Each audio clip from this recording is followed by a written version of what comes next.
All right, for a fourth consecutive season, the Alabama Crimson Tide will go to play in week one with a new quarterback at the helm. We bring in Stephen M. Smith of Touchdown Alabama to help us break down a four-man battle for the starting job with not a whole lot going on between now and the start of August. Wanted to set everyone up with the competition. Stephen M., it's always a pleasure. Boy, man, it's Sunday, and nothing wrong with talking some Sunday football, college football with Mark Rogers here.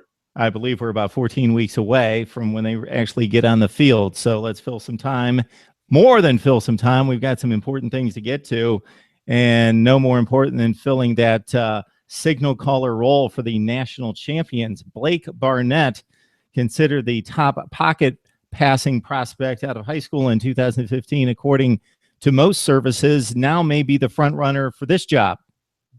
Not only was he the top pocket passer, Mark, but he was also the number one dual threat quarterback, according to Rivals.com, before Alabama, I guess, tried to repackage him when he got here.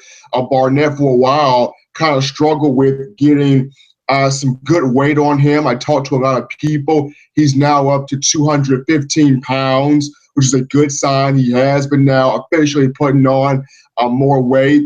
Well, Nick Saban talks about, in terms of Barnett, he loves the confidence, he loves the moxie and the toughness that Barnett shows, but also his throwing motion. Now, Barnett's throwing motion, he kind of has a Bernie Kosar thing where he takes the ball back and then delivers it, and it looks a little weird, but get the ball there. It is accurate. I go back to the spring game.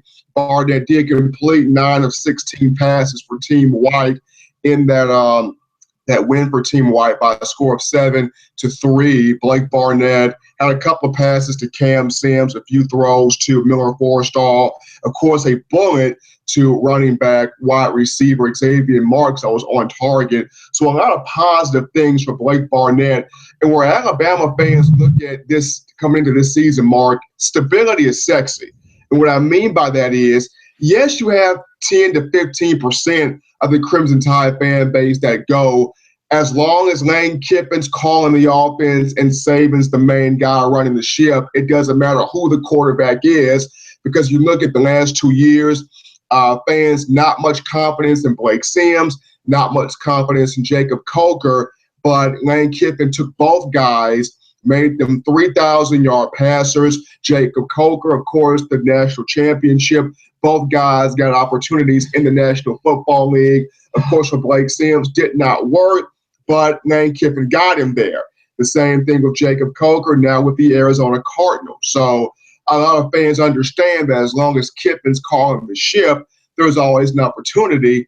But you still have those diehards, those 80 to 90% that want a guy they can grow with, that want a guy that, as a freshman, you watch him grow into his senior year, and you see that progression. You see the growth. You see the maturity and the full, complete transformation, which is what they got with A.J. McCarron. I understand the time has changed. The pace of play has changed. The game as a whole has changed.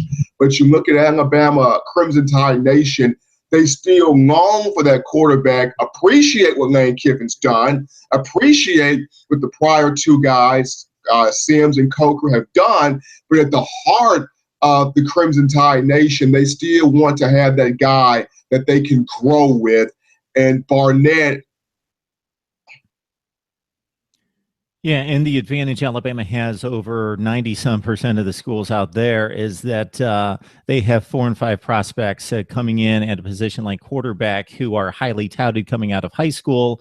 Most Power Fives have maybe one guy, and if he doesn't work out, then they're going to a much lesser skill set. But Alabama, with enough viable options here, even if they don't have the experience, the funky throwing motion that you mentioned, Stephen, out of Bernie Kosar obviously served him well in winning a national championship for Miami in 1983 and getting him to 3 AFC championship games in the pros. Cooper Bateman will have to play much better than he did in his one shot with the Crimson Tide against Ole Miss in Tuscaloosa last season. That almost cost Alabama from getting a chance to play in the national championship game. 1 touchdown and 2 interceptions for Cooper this past season. Your thoughts about what you saw out of him in the spring?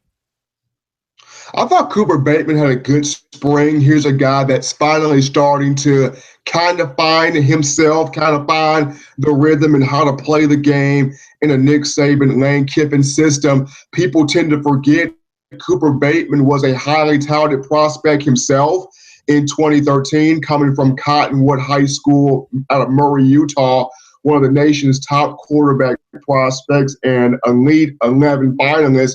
But one of the things Cooper Bateman has to continue to work on is just stepping into the throw, having that confidence to step into the throw. He knows what he has around him talent-wise. When you have playmakers like Calvin Ridley or Darius Stewart, of course, O.J. Howard returning for his senior season, when you got the horses to work with, it should give you the confidence to step into the throw, make plays downfield, and give your guys a chance. Last year in his one game starting against Ole Miss, you saw the jitters take place. You saw the nerves. He wasn't really quite ready for that stage at that time, despite the fact that Saban wanted to create a wrinkle, maybe give his team an opportunity on the edge to create something with Cooper Bateman, knowing that he's got speed. Bateman was tested at a 4.59 in the 40-yard dash during spring ball. So speed. So I guess that was what Nick Saban was kind of more so going to. But all in all, Cooper Bateman just not ready at that time last year. In spring ball this year, has developed a lot more confidence in himself, in his arm talent, and more importantly, in his footwork. This summer, taking it a step further, he will be learning from Super Bowl winning quarterbacks, Mark. Cooper Bateman going to a Tom Brady camp this summer. He's also going to the Manning Passing Academy this summer. And we know Manning Passing Academy, Archie Manning, Eli Manning, Peyton Manning, royalty in the Southeastern Conference, royalty in the NFL. And we all know Eli and Peyton, two Super Bowl winning quarterbacks, two-time Super Bowl winners, and also MVPs in that same right. So Cooper Bateman not bowing out easily. He's going to learn from the masters to see how can he improve on his own game. But once again, the thing for Cooper Bateman, step into the throw, possessing that confidence that I have the playmakers around me. I have the offensive line led by Raj Pierschbaker, Cam Robinson, of course, Jonah Williams, the true freshman that's going to start more than likely at right tackle this season. He has the talent around him. Cooper Bateman just has to step into the throw and give his guys a chance. Talking Alabama quarterback battle with Stephen M. Smith of Touchdown Alabama. Stephen, I would guess that the media in general, the fan base in general, knew less about Jalen Hurts than any of these other prospects going into spring practice, but we probably found out more about Hurts in the spring game than we did the rest of these quarterbacks. Jalen Hurts is an interesting character because he enrolled early. That class of 2016 had 7 early enrollees. Jonah Williams, Jalen Hurts, and Miller Forrestall were 3 of those 7. And Hurts actually emulated whatever adjective you care to throw in there, but he was the guy that had to represent in the Alabama prep for the national championship game against Clemson. Jalen Hurts stands at about 6'2", 210 pounds, and did a very good job representing Deshaun Watson well, giving that Alabama defense a look of what they could possibly see. Jalen Hurts coming from Channelview, Texas, a 4-star prospect. His dad was his high school coach, and here's a young man that threw for 4,000 yards, rushed for 2,000 yards, and totaled 91 touchdowns in his high school career. Very athletic, has good, exceptional arm talent. We saw that in the spring game. The young man, 7 of 11 passing, if I'm not mistaken, did for 120 yards. He had the only touchdown pass in the game for Team White on A-Day, a 5-yard bullet to Derek Keefe in the back of the end zone, the score that won the game for the second team offense on A-Day. So Jalen Hurts very much so adept to how to run the system, but a guy that could very well be redshirted depending on how much can he make more of a jump from spring ball to summer workouts and fall practice. Because as you and I both know, Mark, Saban's not giving the job to anybody. You're going to have to earn it in Alabama. If he told A.J. McCarron, boy, you have to earn this, Jalen Hurts no different. He's going to have to earn it. Now, he's gotten a chance to at least be considered in the conversation because of what he did this spring, because of how rest, but fall camp is a completely different monster because now you really put together who you're going to have to not only start in the fall, but if you don't start, at least get a chance at some playing time, come onto the field and really show what you can do, what you can bring to the team. So even if Jalen Hurts does not start, if he's able to make enough of a push mark in fall camp, now you have to look at him possibly getting some mop-up duty in games in the upcoming fall. So for Jalen Hurts, it comes to how much more can he impress going into fall camp. You have some players on that team, Robert Foster and Cam Sims, some veterans at wide receiver that have really taken a liking to Jalen Hurts. How much more can he push is the question. So the job has to be earned. David Cornwell apparently has done little to do such in his time on campus, which is considerable more time than definitely Jalen Hurts and even Blake Barnett coming on campus in 2014 as the fourth-rated passer in the country, according to ESPN. So where has Cornwell fallen short behind these other guys? What's fallen short is keeping the mental process of not being too tentative. There are times where you watch Cornwell in practice, Mark, the arm is right there. I think he's got the best arm talent in this bunch. The arm is right there. The size is right there. The ability to be special is right there. A lot of media pundits have even kind of compared him to former Oklahoma quarterback Sam Bradford in a sense of all the talent is right there.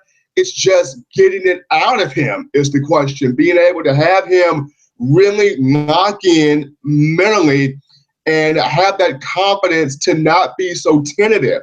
If you watch him on A-Day at times, it seems like he's always trying to throw a screen pass to Bo Scarborough or to any running back that Alabama has on the field. And though the running back position is good at Alabama, you have a plethora of receivers that are dying to want to catch the football.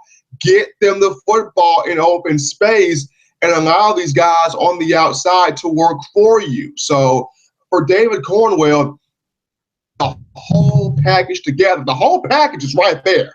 It's clearly right there.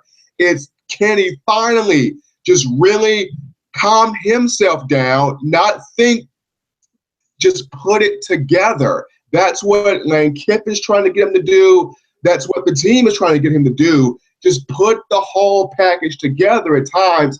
I feel like he thinks way more so than what he's supposed to. And that's a very good point that you make right there, Stephen.